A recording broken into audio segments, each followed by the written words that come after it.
Alexis Poulain, bonsoir. Bonsoir. Alors pour revenir à cette rencontre à Riyad, la diplomatie russe, elle évoque des points positifs suite à ses premières discussions au plus haut niveau avec la partie américaine. À quel point est-ce un succès selon vous ? Déjà, rien que le fait que Washington reprenne le dialogue avec Moscou est un succès.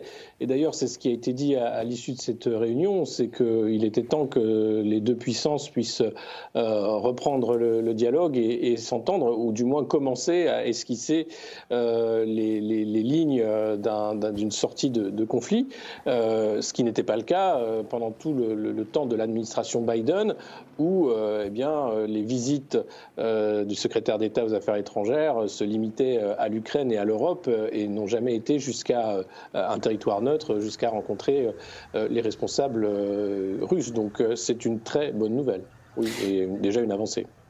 L'avancée est grande. On aurait discuté du rétablissement de la représentation diplomatique dans les ambassades des deux pays, de l'économie, d'une possible levée des sanctions conditionnées à une conclusion d'un accord de paix qui convienne à tout le monde, de l'élimination des obstacles au rétablissement du dialogue. C'est très important. Est-ce que c'est beaucoup pour une première approche ? Dans quelle mesure cela nous avance dans la résolution de ce conflit réellement ? Clairement, cette reprise de dialogue avance beaucoup de choses, comme vous le dites, réouverture des représentations diplomatiques, levée ou du moins atténuation des sanctions, et puis discussion aussi des conditions d'une sortie de guerre et de conflit. Donc tout ça, évidemment, va dans le bon sens. Donald Trump avait promis une résolution rapide en cas de son élection du conflit en Ukraine. On voit qu'il veut se donner les moyens de cette résolution rapide, avec à la fois ces pourparlers qui ont eu lieu à Riyad au plus haut niveau, avec M. Lavrov et M. Rubio. Et puis du côté de l'Ukraine, c'est M. Kellogg qui va rencontrer M. Zelensky. Et il y a eu évidemment le discours très remarqué de J.D. Vance à la conférence de sécurité de Munich, qui a choqué les Européens, mais qui leur disait quelques vérités sur le problème en Europe, sur à la fois la censure et l'idéologie. Donc on est là vers un retour de la réelle politique à Washington qui peut aider à la désescalade. Keith Kellogg, justement, que vous venez de citer, a été désigné officiellement représentant pour les parler concernant la résolution de ce conflit.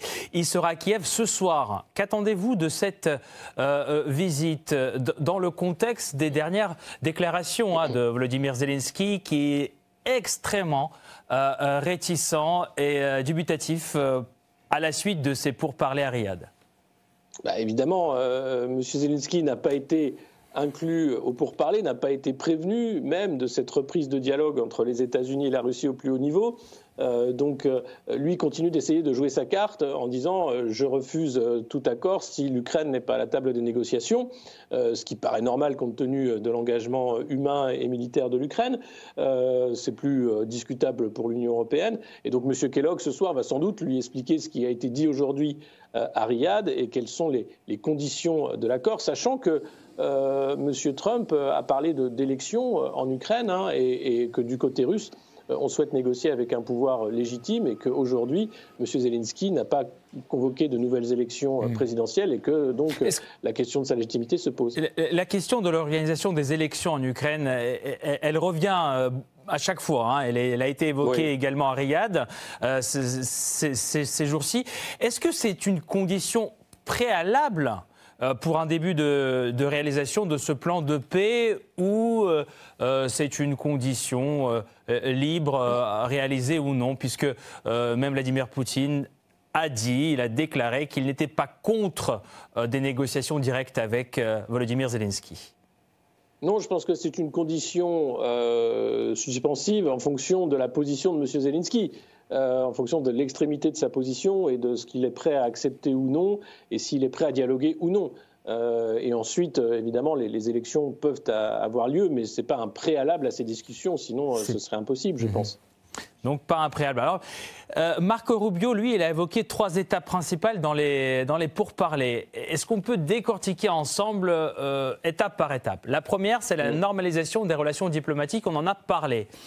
Ensuite, des pourparlers sur la fin des hostilités en Ukraine. Et là, contrairement à ce qui a été dit à Munich, Rubio rajoute la participation de Kiev et des partenaires européens, mais seulement dans le contexte de la levée des sanctions, puisque c'est l'Europe aussi qui a émis plusieurs sanctions à l'encontre de Moscou. Enfin, une solution si le conflit est résolu définitivement pour un partenariat géostratégique dans plusieurs domaines, y compris économique, entre les deux pays. Là, on parle des États-Unis et de la Russie.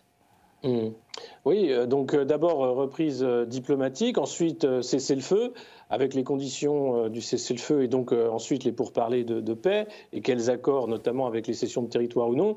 Et puis, clairement, ce qui intéresse Trump au plus haut point, reprise des activités économiques, à la fois des activités américaines en Russie et de la reprise aussi de la normalisation au-delà de l'Amérique, mais avec les autres partenaires du G7. D'ailleurs, Trump a parlé du retour de la Russie à un format G8, comme elle en avait fait partie il y a de ça quelques années, en disant qu'il était nécessaire pour le commerce international et pour la paix de réintégrer la Russie et de ne pas en faire un paria, comme ont essayé de le faire l'administration Biden et ses alliés européens. Donc clairement, c'est l'économie qui arrive en premier, mais qui arrivera à la fin du processus, puisque d'abord doivent se faire à la fois la diplomatie et l'arrêt des combats. Mike Waltz, le conseiller de Donald Trump, a déclaré que la résolution de ce conflit doit être définitive et que les pourparlers devraient porter sur la question des territoires et des garanties de sécurité. Alors, garantie de sécurité, il faut entendre dans les deux sens. Garantie de sécurité pour l'Ukraine et pour la Russie, bien entendu. Alors, qui devra s'engager à les respecter et de quels outils va-t-on disposer ? Alors aujourd'hui, évidemment, la question des territoires, elle est centrale.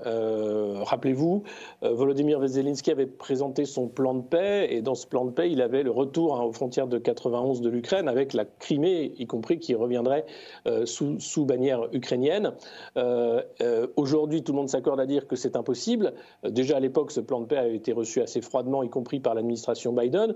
Donc la question, c'est quel est le partage en fait des territoires après la fin des conflits. Ensuite, il y a la volonté de Donald Trump de récupérer l'argent américain qui a été versé pour l'effort de guerre ukrainien avec ces concessions. On ne sait pas encore quel va être le format, mais sur les terres rares et l'exploitation de ces terres rares en Ukraine, plus une partie du PIB et bien sûr un grand marché de reconstruction qui irait aux entreprises américaines. Et puis après, il y a la question de la paix, évidemment, avec la défense de la frontière. Et là, les Européens, eux, sont de l'avis d'envoyer des troupes européennes, non pas sous la bannière de l'OTAN, mais avec différentes troupes françaises, britanniques et polonaises jusqu'à présent. Les autres n'ont pas avancé dans cette idée-là, pour venir en supplétif de l'armée ukrainienne pour assurer la sécurité du territoire. Que pensez-vous du sommet organisé hier à Paris par Emmanuel Macron ? L'Europe veut toujours peser dans ce jeu diplomatique global. Alors comment va-t-elle s'y prendre après avoir complètement dégradé ses relations avec Moscou notamment ?